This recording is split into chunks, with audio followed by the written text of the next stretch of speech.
as many small agency owners know, there's this challenges of you can only get so much done in a day. Team can only get so much done. And bigger agencies have more resources and capacity to just service clients in different ways that you can. ChatGPT now, I think, balances the playing field. Welcome to the Simple and Smart SEO Show podcast, where we talk all things brand building SEO, helping you connect with your audience, elevate your visibility, and grow your business. I'm your host, Krista Waddell, here to bridge the gap between SEO strategy and real-world business success by bringing you insights, stories, and conversations from the SEO community and beyond.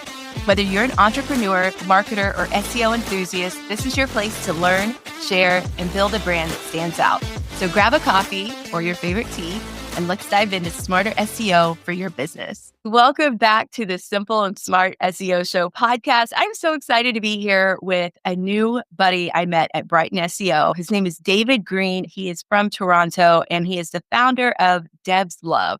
I wanted to pick his brain all about Google Ads. So David, thank you so much for being here. Welcome to the Simple and Smart SEO Show podcast. Thank you for having me, Crystal. I'm excited to have a chat today. And I told you when we met in San Diego, you remind me of my cousin Marlon. And my cousin Marlon, every once in a while, listens to the show. So I'm going to have to quiz him and say, hey, did you hear David? Because he laughs just like you. You had mentioned in our pre-chat that from reflecting on your planning for next year, this is a huge time of disruption, a time to take a sobering look at our business. So not to start us off on a down note, but I was hoping you could just explain that real quick before we got started. Yeah.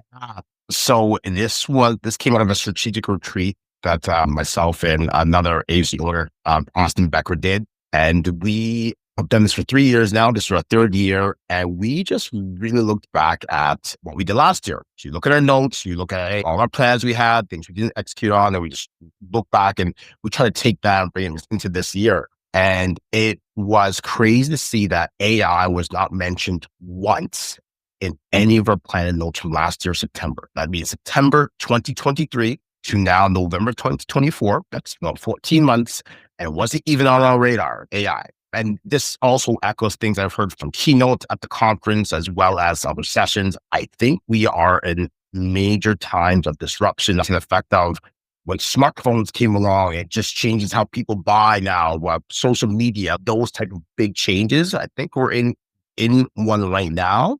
And that's exciting, but it's also a little nerve-wracking because, it's to create a lot of uncertainty and you have to figure out how to deal with that uncertainty, such as life.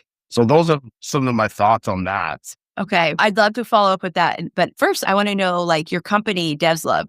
Yeah. How did you come about founding that company and what do you do there? Yeah, good question. So I was in sales corporate until about 2016. And during that time, I taught myself how to write code and decided I want to go out on my own. And then just quit my job. But I wrote thousands and thousands of lines of code and built websites and just tried to find anybody that would pay me a nickel to do anything to get experience.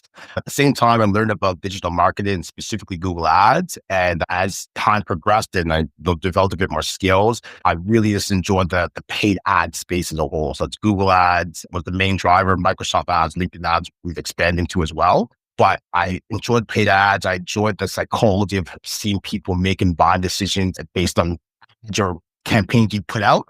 I found that fascinating. So I decided to plant my flag there. I stopped writing code and decided that I don't want to spend my days and nights writing copious lines of code. So here I am right now, and we are now 8 years in. It's been a fun journey with ups and downs, but it's been really good being able to serve clients and to help businesses grow and have some good success stories. I feel like there's some sort of divine intervention here speaking to me because my newest dream is to write code. And then I'm hearing you say, don't do that. Do this. I actually listened to a Python book on Audible. So I listened to the entire book because I'm one of those people that prior knowledge is really important to me. I need to be able to connect something with something else in order to be able to learn it. And I listened to the book and then I was going to start doing some projects. The app that I actually want to build is for Shopify. And so I spoke with someone else at the conference and they were like, ooh, it's not Python that you want to use. It's the other one. Is it JavaScript? Is that the other one? JavaScript, yeah. Yeah. So I was like, oh my gosh, he probably saved me a lot of time. Yeah, Can I add to that? sure. Love for you too. Who I think would give you great advice? First name Chat, last name GPT. Oh, Yeah. yeah. But he or she gives pretty good advice specifically on code. And there's Okay. one thing it writes really well. So just for context, so for automation is one thing we've been trying to do with our client accounts to automate simple tasks. So if we're bidding too much on a keyword, automate it based on rules and drop bid or increase bids, whatever it may be. Versus having to manually do this over the years, we've now set these scripts using JavaScript. You can go to ChatGPT, say, this is what I want to do. It goes, it pulls the Google Ads API and knows all, like how to write the code, gives you back the script or the code base. And then you have to maybe tweak it here and there. If it doesn't work, you say, this doesn't work, figure out why. But I'll tell you, Crystal, it writes really good code. And if you tell what you want to do, it'll help you a lot. That's my food for thought. You know what? I didn't think about giving those perspectives to chat and then seeing what the feedback would be. But you're right. Speed up the process. I'm all about iteration. So yes, I hear you, David. Thank you so much. I'm receiving the downloads. Okay. So what about your experience at Brighton really stood out to you? Because I know that you went to the hero conference side, whereas I was SEO side. So what was that like for people who run ad agencies and work in ads? Yeah. So the ad side was some good sessions that got into like the nitty gritty details on specific platforms, whether it be Facebook, Google, LinkedIn. So some good sessions, some advanced learns and specific themes. I found that the biggest takeaway though, I actually switched off of the PPC side, the paid side, and went to the SEO side for the keynote on the end of day one, which was Will Reynolds. I'm very happy I made that decision. I like the way Will Reynolds thinks. So I'll come back to that. But on the PPC side, the second day of the keynote was with Frederick Valais. So Frederick Valais, he was, I don't know, like 24th employee at Google. He's one of the first guys who helped Google Ads launch out of Google like 20 years ago. He left, started his own software company. So he knows Google Ads, paid ads really well. And he said for the first time in his 20-year career or 20 years in the space, he says that he thinks Google search is in trouble. I've never heard that before, but that's what he said. And I've read both his books, and he's a guy I would trust in this topic. And he just gave us a breakdown of why. And if you think about it, have you used Perplexity? I have. It's one of those things. It's not one of my workflows. Like I'm just using it yesterday and it was just, I'm not paying for it. But please tell me about Perplexity. Obviously, Perplexity is one example, but I just find the experience to be better. It's a different workflow right now, and I appreciate that. But I find myself now going, do I want to go to search for this question or I want to go to Perplexity?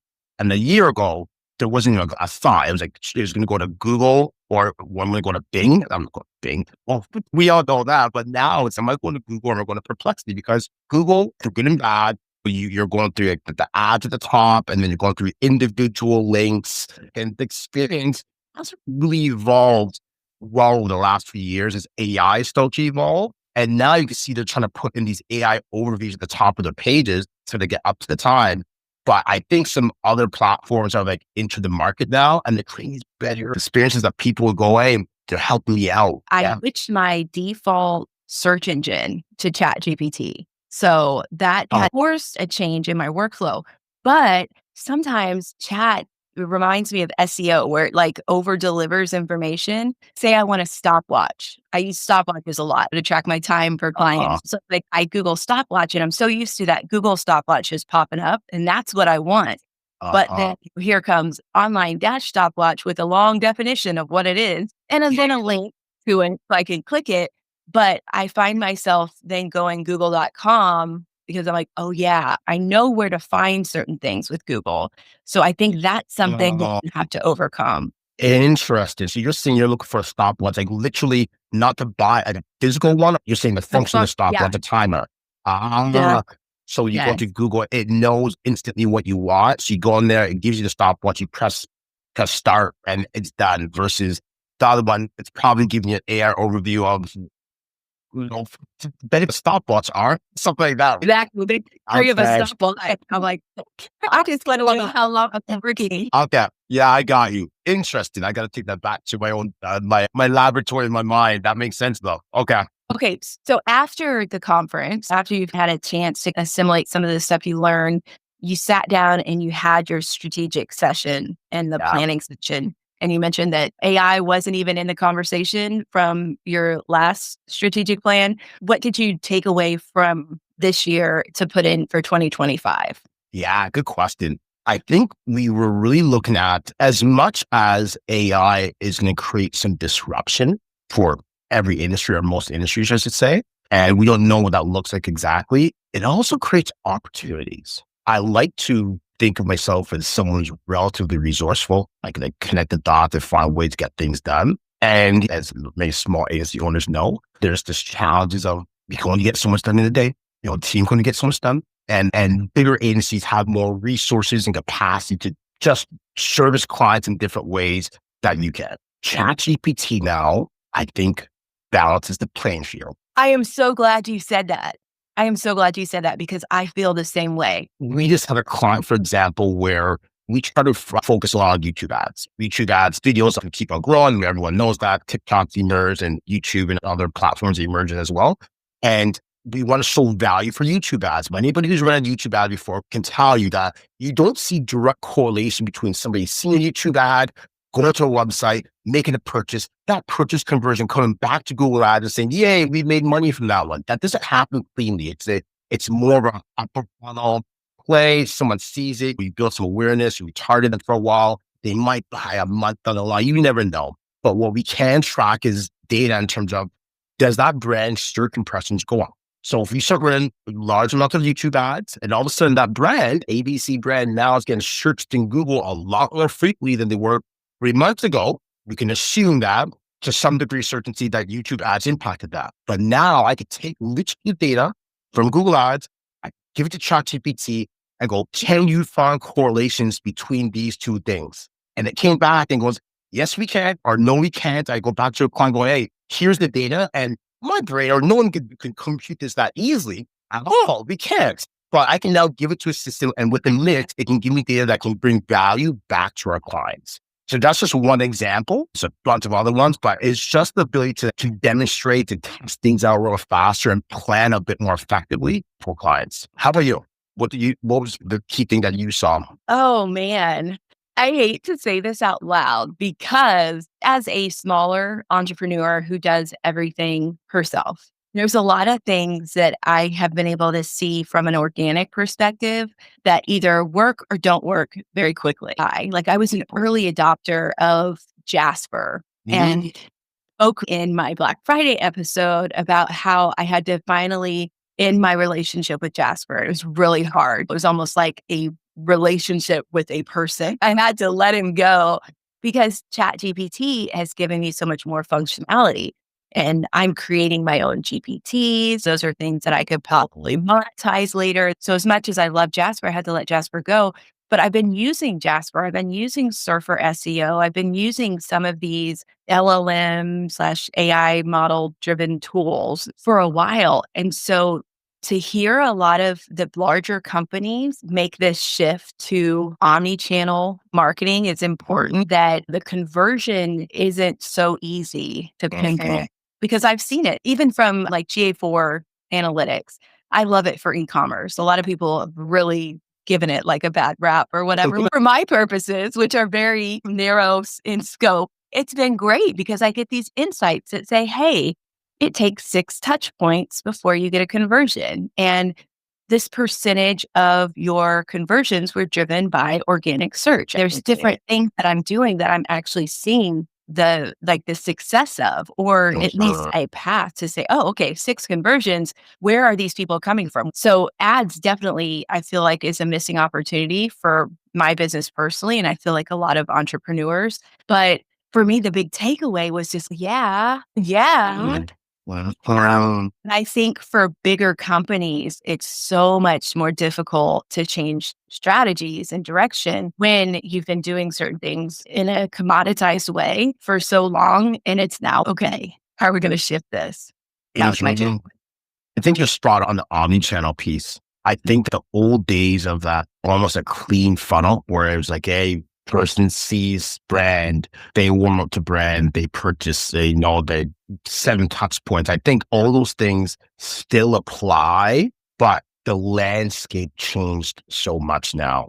And like you said, omni-channel is so important where I don't think you can, as confidently, be overly reliant on just Google or just paid ads or just paid social. I think you have to start experimenting with different channels, different verticals, but it could be Reddit ads now. It could be Perplexity ads will be out at some point, so I think just being open to changing times, as you just said, I think is going to be important. And bigger companies are going to have challenges to that, but they also have the resources they want to, right?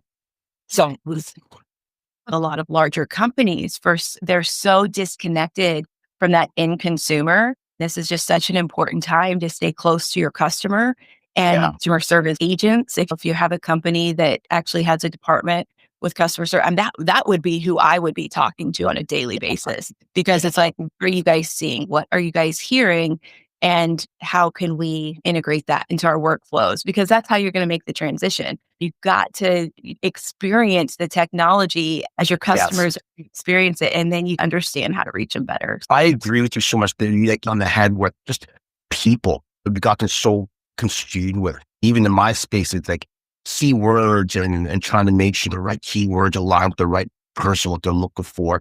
And we've taken some of the just pure human experience out of a lot of this. And Will does a really good job at that. I've seen him over the years just speak on different themes on these lines. And I like the way he thinks. And it's like this bigger picture. And if you could think bigger picture about like, how does this human interact with your business, your brand? These interactions are going to matter more and more, because I think we're craving that. We don't even know it yet, but we're craving that. We're craving more of those human interactions, not robots or somebody giving me a corporate script back as to what they can do. Have these software companies changing their pricing and the way they communicate? It's like, come on, I can understand it, but don't lie to me. So anyways, I just think the human touch, like you said, is huge. And if we're venting about software companies for a second, one of my favorite software companies, I'm not going to mention who they are, they had a product that was great for their audience. And then they saw a shift in the market and shifted their offer. They're missing it, because I told them, I said, hey, look, I have these client accounts. I don't manage their social media. I manage one thing, and that's their Pinterest account. I need more Pinterest accounts. And their response back, it was a human, which I appreciate, but it was, hey, we sell these in whatever they call like profile packs. And I'm like, I need you to listen to me. I don't want that. Sell me this. I will buy. But guess what? I'm now looking somewhere else for this product. I just need an account for Pinterest. And they're like dead set. Like, we are going to offer what this other company is already giving you. And that's what we want to offer too. And I'm like, they're missing a piece. But guess what? As soon as they get that piece, I'm moving. So I think that's going to be really important for tech companies moving forward. Yeah, I agree with you. I echo everything you're saying. I think the tech companies get consumed, or they get bought by another company, or they merge. I don't know if you've seen that. Sometimes when that happens, the good old days when they were small and like agile, they cared. They lose their identity. It's like when you have such a passionate group of core users, that's so important. Thanks for joining us today. This is part 1 of 2 of my conversation with David Green, owner of the Devs Love agency, and he'll be back in the next episode to talk all about Google Ads for small business. See you then.